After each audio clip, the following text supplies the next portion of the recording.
Today I get some rounds with the GOAT. One of the GOATs. You know what I mean? Two GOATs. Iron sharpening iron.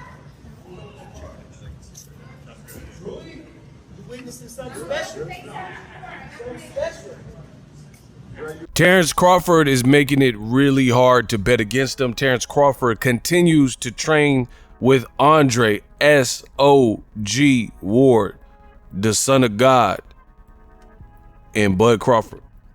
Now, this is a follow-up video because Terence Crawford continues to train with Andre S.O.G. Ward.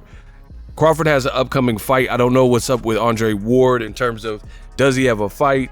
Will he be lining something up, an exhibition, a real fight, a comeback? I don't know. Maybe he's just staying in shape.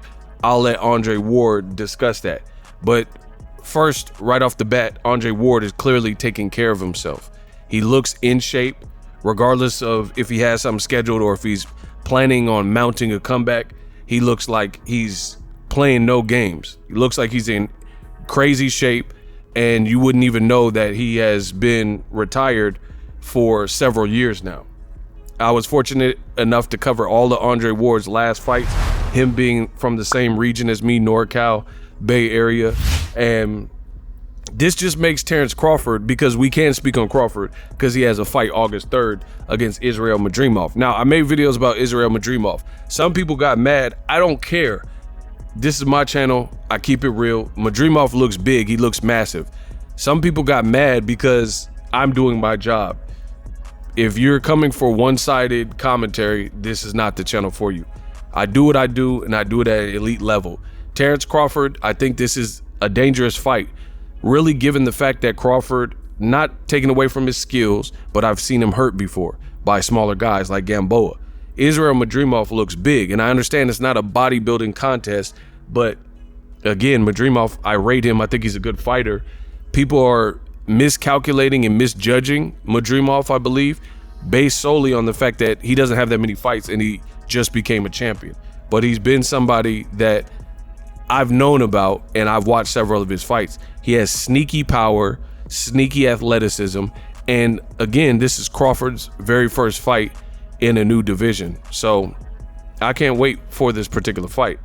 However, that being said about Madrimov, Bud Crawford makes it very hard for you to pick against him based on what he's already accomplished, based on how the Errol Spence fight looked.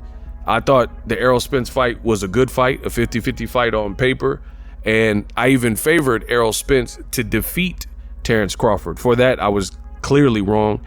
Bud had his way, did what he wanted, out-jabbed a person that has a good jab, and it was just a bad night in the office for Errol Spence Jr. So based on his pedigree, his skills, his experience, despite him moving up, Crawford will be the favorite. Now you put another mastermind in the ring. You know, this is the two guys combined, Ward and Crawford. They've been friends for years, but when you combine their records, they have over 70 wins with no losses. So who knows what the F they're talking about, what pointers Andre Ward is given, because let's be real. Andre Ward has extensive experience fighting all types of fighters, but especially being in the Super 6, fighting the Carl Froches and the Kesslers and the Arthur Abrams, and later fighting Kovalev at 175. So he definitely has experience in the Olympics, getting a gold medal, and then even as a pro, again in the Super 6 and 2 bouts with Kovalev with European/Eastern European style. And we have a guy who's kind of like a little Triple G, looks real big for the division in Israel Madrimov. And I'm looking forward to the fight all in all. I would love to be a fly on the wall to see what is being discussed and see the sparring, because it looks like they sparred. But at the end of the day, we have to wait and see. So like I said, Bud makes it real hard to pick against him. I've done it one time in his career, and he made me regret it in the fight with Errol Spence Jr. I really thought Errol Spence could beat him. I thought styles made fights, and it was just a style matchup. And, you know, Terence Crawford did what he had to do. But brand new weight class, you're pretty much hitting the reset button. He's fighting a big Israel Madrimov. I'm telling you guys, this dude is big. And people think I keep saying it like a bodybuilding contest. I'm no fool. I understand boxing. I understand it's not just about sheer size and muscles and stuff like that. But if you have some skills to go with the muscles and you have strength and power, because strength and power are not necessarily one and the same. There's some guys that are strong, like if you're in the clinch and they're muscling you around, you could feel that they're strong and imposing, but per capita punching power, they might not be the strongest punchers, but you can't ragdoll them. You know, it's a boxing thing. So Israel Madrimov, I do think he's strong, but so is Terence Crawford. Crawford, he does all these crazy deadlifts and stuff, and he's lifting higher than his weight. So he's a strong, athletic dude. And to be honest, I don't know if we've gotten a Terence Crawford fight with this exact same matchup. And that's no slight to Terence Crawford, but Israel Madrimov being decently fast, athletic, definitely bigger than Crawford in terms of like bulk and mass. He looks like he could be a light heavyweight, super middleweight, stuff like that. And he has some pretty good footwork and amateur experience. And we've seen fights like the Mean Machine fight where Crawford did get buckled and dropped. The referee counted it as a slip. Anybody knows boxing knows that was a drop. But like I said, Terence Crawford's a master. And see, this is the other thing is Crawford knows he's like at the final pages of his career, 37 years old around, and he's done what he's done. And I think that he's kind of winding down his career. So I don't think that'll change his hunger. You see him in the gym with Andre Ward, things of that nature. However, your body breaks up a little bit more and you've been through a lot of training camps. This is a big fight, people, because he wants to close his career and I'm assuming get the biggest paydays.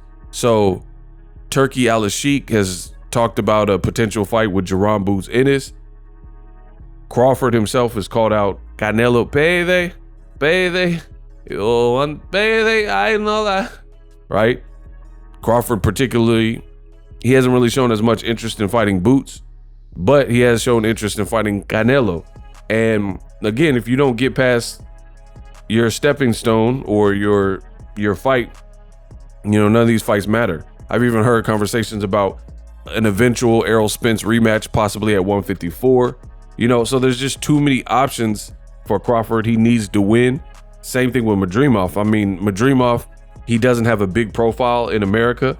And then if you lose badly to Terence Crawford, that's going to set you back. So I like fights like this because even though I said the same thing from the beginning, I don't think this is a big fight in terms of the namesake, but for the boxing fans and the boxing heads, you should pay attention to this one because it's a good fight, you know? And me on my channel, I care more about the good fight than if people know about it. I'm telling you about it.